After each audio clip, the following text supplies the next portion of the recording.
네, 강프로입니다. 자, 한미 반도체 보겠습니다. 오늘 1.4% 떨어지고 있죠. 자, 그리고 오늘 반도체 종목군들이 뭐 삼성전자는 소폭 반등을 하고 있고 하이닉스 같은 경우에는 뭐 보합권에서 등락을 보이고 있는데 미증시에서 상당히 안 좋았거든요. 근데 한국 시장으로의 영향력이 그렇게 크지 않죠. 자, 제가 한미 반도체에 대해서 이야기를 드릴 때 계속해서 말씀드렸었던 게 구분을 해야 될 때가 됐다. 그리고 이 구분하는 과정에서 미증시하고의 차이를 보일 수 있는 종목군들이 있다. 그걸 굳이 제가 이야기를 하자면요. 자, 첫 번째는 비메모리 후공정. 그쵸. 후공정이라는 건, 그쵸. 비메모리에서 후공정이라는 건 테스트 소켓을 이야기를 합니다. 종목군을 따지면 리노공업이 있고요. 그리고 메모리, 그쵸. HBM의 후공정. 그쵸. 여기가 한미반도체입니다. 자, 이쪽은 제가 계속해서 말씀을 드렸었던 내용인데 차이가 있어요. 그 차이가 어떻게 발생하냐면 지금 엔비디아에서는요. 경쟁 업체가 생기고 있습니다. 근데 아이러니하게도 엔비디아의 경쟁 업체가 고객사입니다. 고객사. 예를 들어서 지금 엔비디아의 GPU를 대량으로 사가는 쪽이 있겠죠. 그러니까 엔비디아의 실적이 어마어마하게 지금 뜨고 있는 거잖아요. 그러면 이 사가는 구간을 보면 어떤 식으로 이게 진행이 되고 있냐면 뭐 마이크로소프트, 뭐 구글, 아마존 이런 쪽에서 사간단 말이에요. 근데 마이크로소프트나 구글, 아마존 쪽에서 엔비디아에서 너무 비싸게 해먹다 보니까 여기서는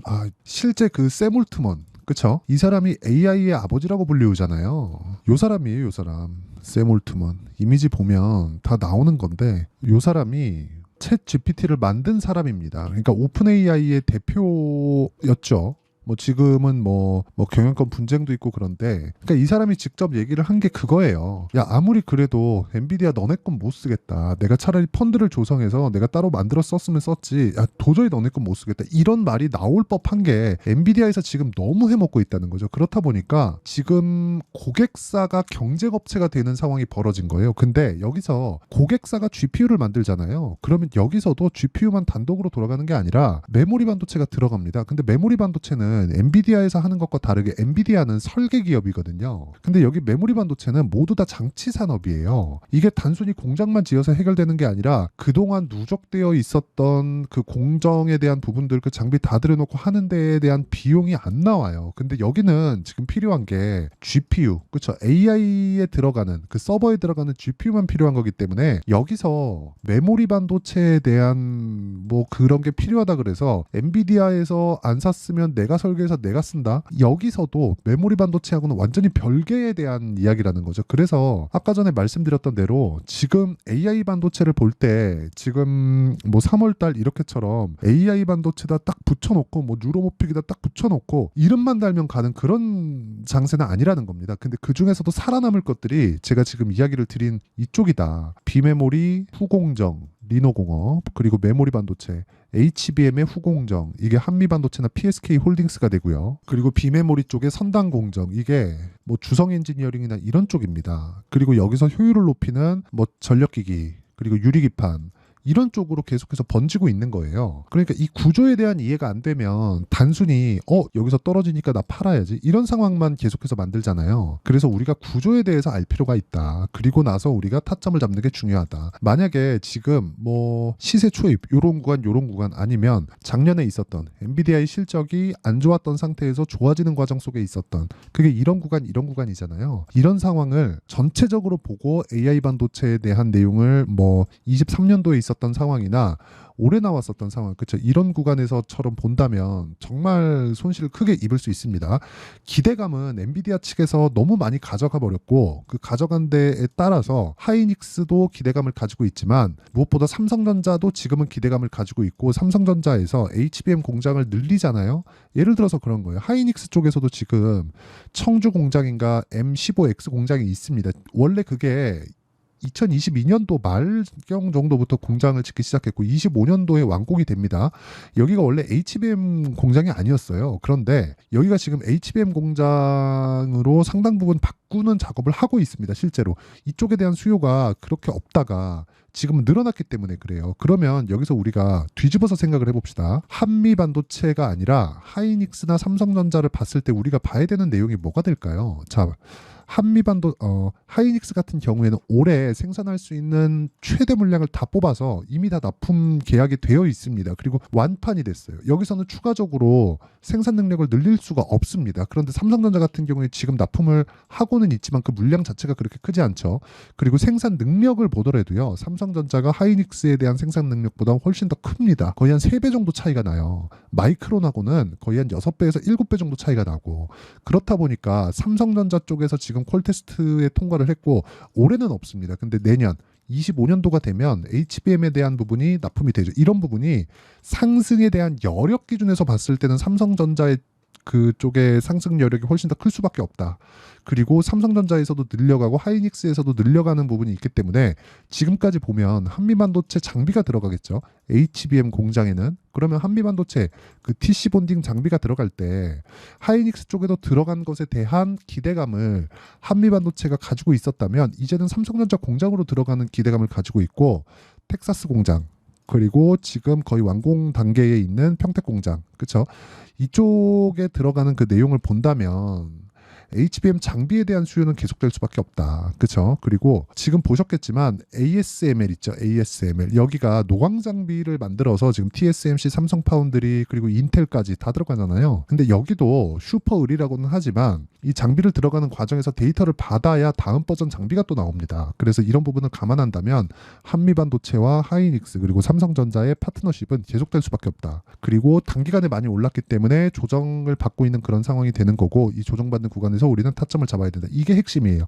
그래서 지금 FOMC도 끝났고 금리에 대한 부분도 인하를 안 해서 뭐 앞으로도 인하할 수 있는 계획이 없어서 이런 것에 대한 기대감까지 다 녹아 있는 게 지금 시장이기 때문에 지금 구간에서 우리가 타점을 잡는 거 말고는 중요한 내용은 없다. 그렇죠? 그리고 딱 그 아까 전에 제가 말씀드렸죠. 비메모리 선단 공정, 그리고 메모리 후 공정, 그리고 비메모리 후 공정, 그렇죠? 리노공업, 주성 엔지니어링 뭐 이런 쪽의 종목들인데 여기를 포함해서 더 나아가서 우리가 봐야 될 게 뭐라 그랬죠? 파생되어 있는 종목들, 효율을 높일 수 있는 뭐 그런 내용들, 유리기판이나 그런 쪽들, 이런 쪽은 아직까지도 모멘텀이 남아있다. 아직까지 시세가 다 나온 게 아닙니다.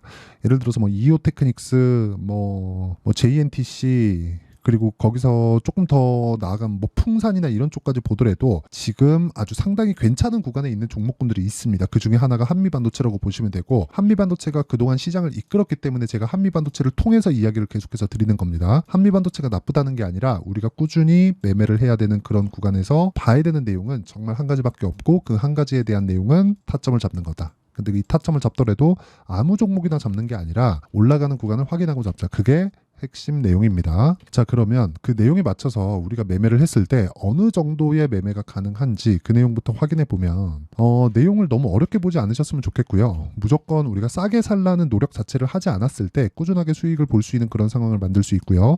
그런 결과 HLB 같은 경우에 올라가는 구간에서 매수하고 계속해서 수익을 볼 수 있는 그런 상황을 만들어낸다. 그렇죠? 이런 것들이 일회성으로 끝나는 게 아니라 유지 가능할 수 있는 상황을 만들려면 우리는 확인하고 매매를 하는 수밖에 없습니다. 나 단타 되게 잘해. 그런 사람들 보잖아요. 모두 다 확인하고 매매를 합니다. 하지만 수익의 폭은 다르죠. 단타는 이 재능의 영역입니다. 그래서 이거는 한 번, 두 번 딱 해보잖아요. 그럼 내가 할 수 있는지 없는지 딱 알아요. 아무리 누가 옆에서 알려준다 그래도 그게 될 수 있는 게 아닙니다. 예를 들어서 그런 거예요. 뭐 지금 보면 뭐 풍산이나 그런 종목들 보잖아요. 올라가는 구간에서 계속해서 시세가 나오잖아요. 그렇죠? 오늘 제가 이 풍산 관련돼서도 뭐 개별적으로 제가 이야기를 드린 부분이 있지만 뭐 저는 매매를 못했습니다. 근데 이런 부분에서 계속 시세가 나오는 것도 뭐 구리에 대한 가격대가 높아져서, 근데 구리에 대한 것도 여러 가지 이유들이 있겠지만 가장 핵심적인 내용은 그거예요. 아니라고 보시는 분들이 더 많을 겁니다. 근데 정확하게 보세요. 구리 가격에 대한 강세가 나오고 있는 게 어차피 열을 잡아야 되는 게 지금 거의 뭐 필수 과제에 들어왔습니다. 열을 잡아야 뭘 하죠. 근데 구리는 열 전도가 높은 물질이에요. 그러니까 구리 가격이 비싸질 수밖에 없죠. 이거 말고도 다른 문제들이 있죠. 인플레이션이나 그런 문제들이 있는데 이것보다 더 중요한 게 우리가 지금 이것조차도 AI 반도체에 파생된 종목으로 볼 수 있다. 이거 말고도 다른 거를 보더라도 마찬가지. 뭐 DI나 그런 종목들 다 보잖아요. 그러면 올라가는 구간에서 전부 다 시세가 나옵니다. 그리고 먼저 올라가면 뒤에 따르는 조정이 있는 것은 너무 당연하다. 그리고 한미 반도체도 거기서 벗어나지 않는다. 그렇죠? 자, 그래서 이런 내용들을 제가 여기 소통방에서 모두 공유하고 있고요. 뭐 4월 30일 날 젠백스 링크 그리고 캠트로닉스 이런 종목군들 전부 다 제가 그쵸? 장 시작 전에 공유를 해드리고 있고요. 캠트로닉스 같은 경우에 오늘 시장이 별로 안 좋았는데도 불구하고 그쵸? 오늘도 한 6% 정도의 시세 구간에 있고 제가 계속해서 신고가 구간에 매매를 이어가고 있다. 그래서 매매하는 과정에서 내가 종목을 어떻게 잡아야 될지 가격을 어떻게 잡아야 될지 잘 모르겠다 하시는 분들은 소통방에 들어오시면 되고요. 소통방은 구독과 좋아요 눌러주시고요. 상단에 있는 전화번호로 구독 또는 10억이라고 문자 보내주시면 제가 소통방 입장 링크를 순차적으로 공유를 해드리도록 하겠습니다. 자, 그러면 이 내용에 맞춰서 우리가 어떻게 봐야 될까요? 무조건 가격을 먼저 보는 게 맞다. 그러면 제가 아까 전에 말씀드렸었던 이렇게 타점을 잡는 그쵸 소통방에 대한 내용도 있지만 여기서 한미반도체에 대한 부분을 어떤 타점을 잡아야 될지 그 내용 그쵸. 자, 첫 번째 22평을 이탈을 했습니다. 다시 올라가기 위해서는 충분한 수급이 들어와야 돼요. 그러려면 미증시가 좋아져야겠죠. 근데 미증시가 좋아지는 부분이 관련돼 있는 뭐 엔비디아가 폭등해야 됩니다. 반도체 많이 올랐는데 오를 수 있을까요? 이것에 대한 부분보다요. 미증시가 지금 어느 정도 위치에 있느냐. 아까 전에 제가 말씀드렸죠. 유일하게 AI 반도체 쪽에서 지금 살아남을 몇 가지 종목군들, 그렇죠. 섹터별로 나눴을 때 비메모리 후공정, 메모리 후공정 이렇게 제가 이야기를 드렸습니다. 근데 이 구간 내에서 우리가 이 구간 안에서 놀아야 된다는 거고 이 구간 안에서 가격대를 지키는 최소한의 기간 조정. 그렇죠. 이 최소한의 기간 조정을 버틴 이후의 상황이기 때문에 이 실시간 타점이 필요하다는 거고 이 실시간 타점에 대한 부분을 여기 제가 소통방에서 다 공개를 하고 있고요. 여기는 아까 전에 말씀드렸던 대로 상단에 있는 전화번호로 구독이나 10억이라고 문자 보내주시면 되고요.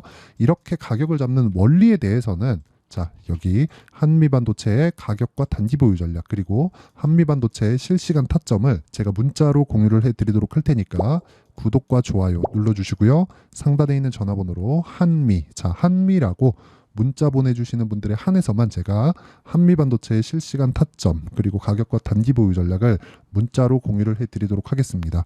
자, 내용 정리하면 그래요. 한미반도체가 지금 조정을 받고 있는 것은 맞다. 그리고 미증시에서 반도체가 어느 정도 조금 위험해 보이고 있는 좀 그런 상황이 나오고 있는 것은 맞습니다. 그리고 5월 20일이 지나서 나오는 엔비디아의 실적이나 이런 부분에 대한 내리면 자꾸 그런 조금 걱정스러운 문제들이 생기잖아요. 그래서 그런 부분들은 감안하면 우리가 봐야 되는 내용은 한 가지밖에 없어요. 철저하게 가격 위주로 하고 그 가격 위주로 하되 우리가 강세 종목군을 하자. 근데 그 강세 종목군들에서도 강세 종목군 내에서 분류하는 겁니다. 모멘텀을 먼저 보고 하는 게 아니라 그래서 강세 종목군에 있는 한미 반도체를 기준해서 반도체 종목군을 봤을 때 유일하게 강하게 남을 수 있는 몇 가지 종목군들. 하지만 이것조차도 가격이 먼저 반영하기 때문에 우리가 전체적인 내용에 대한 이해를 먼저 하자. 이게 핵심 내용이에요. 그렇죠? 자, 그래서 어떤 식으로 이 종목 분류를 했을 때 그렇죠? 이 분류를 어떻게 할지 그리고 타점을 어떻게 잡을지 그리고 가격에 대한 이해가 되었을 때 어느 정도 성과가 나올 수 있는지 그 내용에 대한 부분을 제가 다 이해를 시켜드리도록 할 테니까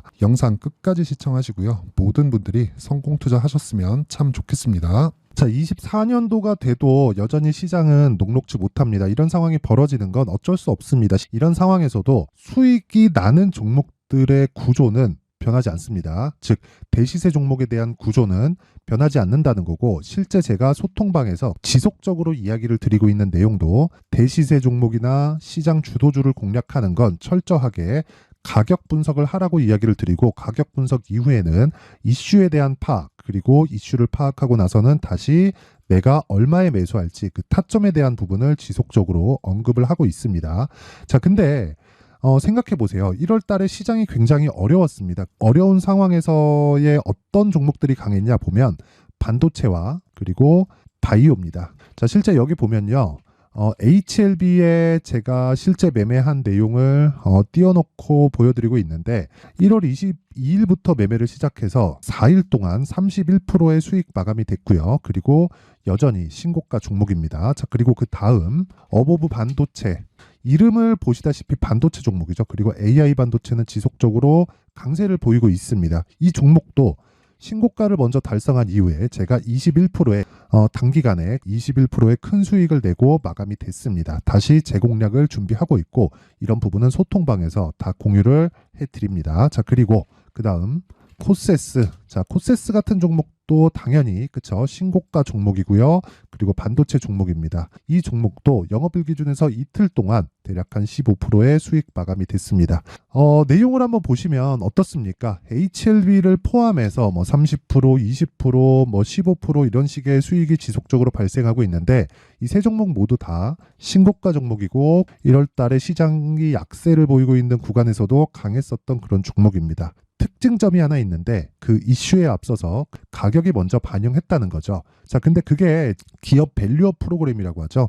그 종목들도 마찬가지입니다. 오늘은 그 부분에 대해서 이야기를 드릴 텐데 그렇게 제가 가격을 먼저 보고 이슈에 대해서 파악하는 이유는 결과적으로는 큰 시세를 먹기 위한 사전 준비 작업입니다. 실제로 큰 시세를 먹기 위해서 사전 준비 작업을 했을 때 여기 레인보우 로보틱스 127% 그리고 ISC 98% 그리고 한미반도체 97%의 큰 수익을 내는 상황을 만들 수 있습니다. 어떤 식으로 소통방에서 진행됐는지 그쵸? 그 상황을 제가 이야기를 드린 건데 이런 상황도요 당연히 신고가를 공략했을 때 가능한 겁니다. 자, 그러면 이번에도 마찬가지입니다. 그쵸? 정부 주도의 코리아 디스카운트 해소 방안이 2월 달에 발표를 하고요. 그리고 2월 달에 발표된 내용을 토대로 주가가 움직이는 게 아니라 이미 움직인 내용이 있죠. 실제 이 내용은 크게 중요한 게 아니라는 겁니다.